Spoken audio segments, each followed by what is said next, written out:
Hello guys! Magandang araw po! So for today's video nga po, ang inyong tindera ay nagtinda na naman ng Hawaiian lumpia na ni-request ng mga bata dahil ito nga ho ang binenta natin kahapon at nagustuhan nga ho nila. O so yan, kaaga-aga ang inyong tindera, patawa-tawa pero mga ilang minuto ay nag-relapse nga ho yan at natulala na paisip ko ano na nga ba ulit ang ating ititinda para next week.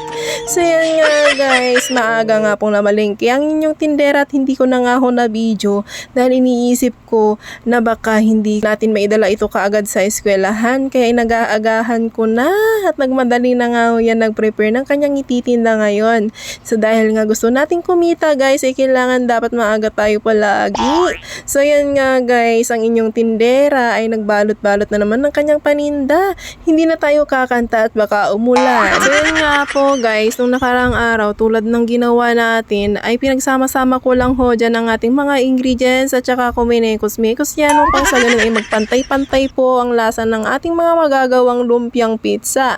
So masarap yan guys, nasubukan nyo na ba? Aba kung hindi nyo pa nasubukan, bumili na kayo.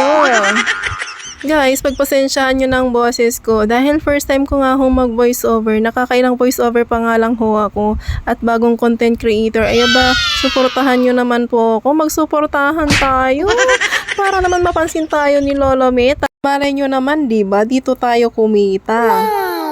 So yun nga guys, nung may nabalot-balot na nga ho tayo, ay nagprito na rin po ang ating mudra bells. Yan guys, so habang nagprito si mama ay nagbabalot-balot pa nga ho ako dyan. Upang sa ganun ay may habol na po natin ito sa break time ng mga bata habang mainit-init pa.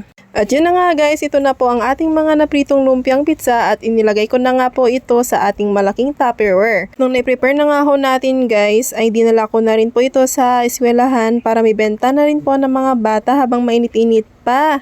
So yun nga guys, di ko na siya na video. At nung pagkahatid ko nga guys, ipauwi na nga rin ho ako dyan na naglalakad. So ayan, naglakad na naman ho tayo. So feeling ko, papayat na ako guys. Sana all pumapayat agad no, sa paglalakad.